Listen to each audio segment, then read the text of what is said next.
Hey, Steve Basic Architect. We're out here at our Riverside project. You are absolutely going to love today's video because siding is going up. It's the first time I'm doing a siding application like we're doing out here. There's a lot of news for me out here happening, but there's a lot of old friends here that you'll see that we're talking about. So anyways, let's get started on our little tour here because there is a lot to talk about. First thing to talk about, water management. You can see we have our Zip R9 on the wall. All of the joints have been taped. They have all been rolled. You can see the little Z's in there for confirmation. Our windows have been flashed, taped, sealed. You can see that we have all of our shims, so we have our proper water management system happening there. All of our zip stretch tape, our pans. If you watch some of the window videos, if I haven't done them, I will be doing them. I shot a bunch of video for that, so we can talk about that. Our zip tape is up, but let's talk about what got delivered the other day. If we walk over here, you'll notice we got all of our Boral siding. This is Boral True Exterior. It's a fly ash siding. And notice we have 1x5s, 1x3s, 1x6s, 1x8s. We have 1x4s over here. So we have all these different sizes. And we're going to talk about why the different sizes in just a bit.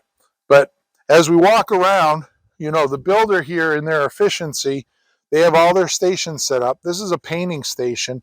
And basically here, we're doing an open joint vertical rain screen type siding application. So we're not going to have access to the sides of the boards once they get installed. So those all have to get pre-painted. That's obviously the color of choice for the paint job. But Kurt is diligently painting all of the boards before he brings them over here to the cut station and prep station. But before we go and talk about the siding install, let's talk a little bit about the materials we're using. So this is Invisirap. It's made by Benjamin Obdyke, and we're working with them on the project here.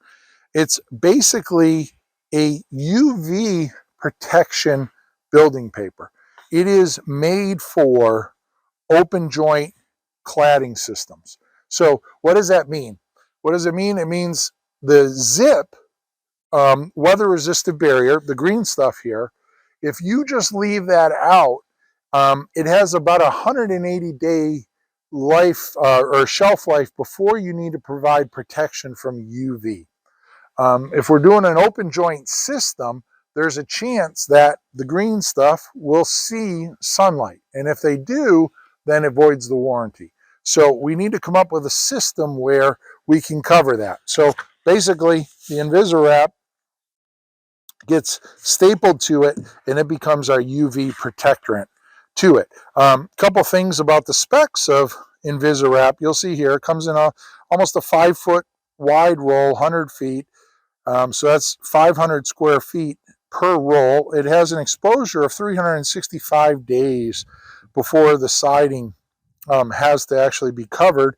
It has a 20 and 25-year system warranty, but understand that it's also 14 perms. So it's not a vapor barrier in any respect. It's pretty much vapor open, but it provides that UV protection. Another material that we're using, again, from Benjamin Obdyke, this is their Batten UV product.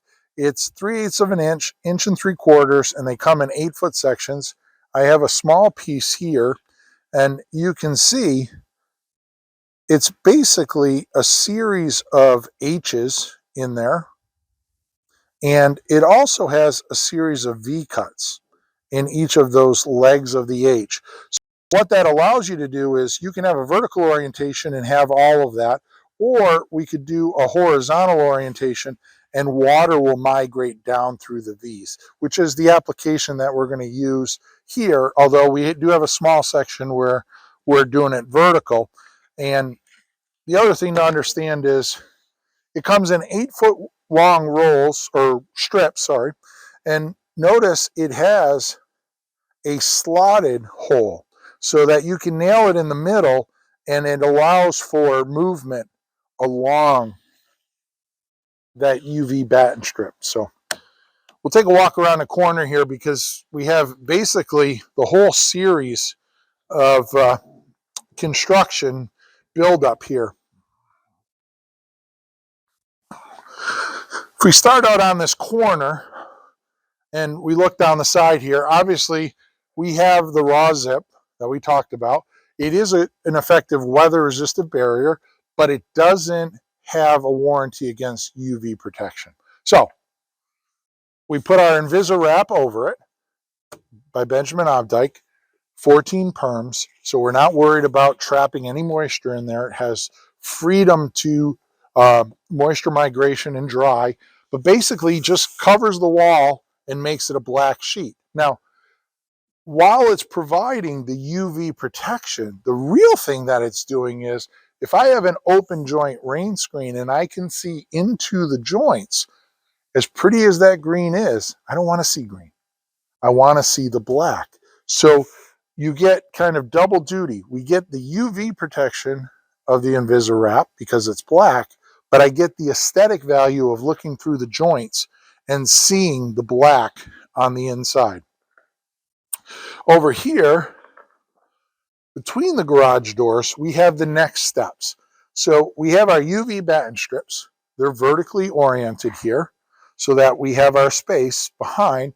And then we have an applied 1x3 wood furring strip that gets applied over the top of this. Now, you're probably sitting there saying, Steve, why the double furring strip? On the majority of the house, we use zip R9. So that gives us an extra 2 inches or 1.5 inches of rigid foam to build out the wall and build out a ledge. On all of the foundation walls in this house, we're going to get a stone application down underneath. Now here it's only going to be the 8 inches tall underneath that piece of bent metal, but the whole house is going to receive that. Well, on the house it's real easy because we have that additional 1.5 inches of rigid foam that's grade wall assembly out. On the garage, where we only use the 7/16, we don't have the luxury of that, so we have to provide some build out in the furring system that we're putting on the wall. So that's why we have the double furring strips. We have the vertical UV batten strips coupled with wood, and then that pads out the system. A couple things about the metal down here. It's not just a J metal, it actually has a hem on the bottom there. And the reason for the hem is along the seam, it gives us the black color. It stiffens that leading edge for durability reasons, but because it has that slight hem, that bottom piece is a compressive closure when we push up the stone up against it on the bottom. Migrating over here, you'll now see we basically, Kurt from Howell Custom Builders here, he took the Invisorap, cut it into smaller strips, and for the same aesthetic purposes, we don't want to look through and see that raw blonde wood look. So he covered it, and now our siding will get directly applied to the top of that. I was just looking to see if we don't have a small piece of siding. But our siding will get applied to that, and then it'll be a finished application. You can see here, very much like our windows, this is the garage door jamb, but we're using a 5/4 product, and the call is that it sticks out 5/8 of an inch proud of the siding here. So it'll give that kind of Scandinavian trim look, and we'll have our siding just butt right up into that. If we take a walk down here, you'll see what we're doing on the house where we have the actual zip R9. And you notice that we have the build out on the bottom just by virtue of, having used the zip R9 here. You can see here's our Invisorap, and notice that, it's properly lapped here. Again, we're not so much worried about water management. I mean, we want things lapped properly, but the reality is our weather resistant barrier is down underneath that. This is makeup on the system, right? And it's 14 perms. So any moisture back there, it's going to have the ability to dry out. You can see here we have our UV batten strips, and they're applied horizontally. I will do a video later where we actually tape this up, and we'll do a nice little test for you, and I'll show you how the water does go through there. I've actually done that test before, and I was amazed at how quickly that water moves vertically through that horizontal application. You can see here we have our Boral True exterior. Notice the side joints are painted. This is an open joint system, and we'll go look at it a little bit more there. But the important thing here to notice is you can see there's that 3/8 inch airspace there. So between the space that's actually behind the board and the joint here and the joint here, what we're basically doing is putting that board, or the Boral, which is a very stable product to begin with, but we're putting it on the furring strips and exposing all 6 sides of the board to the same condition. So there's really no reason for this to want to move at all. So it becomes a very stable installation. And you can see here, we chose to just use a chaotic pattern. Now, I will say, before we talk about that, let me just come over here for a second, and I'll give you the quick rundown. It's not often I get artsy on you, but I'm going to get artsy on you here.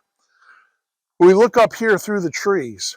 That was basically my inspiration for the siding. Notice when you look through the trees, there's all kinds of random spacing as we view through the trees. Or another way to look at it is there's just a whole bunch of vertical lines. They're different widths, and that allows us to view through the woods.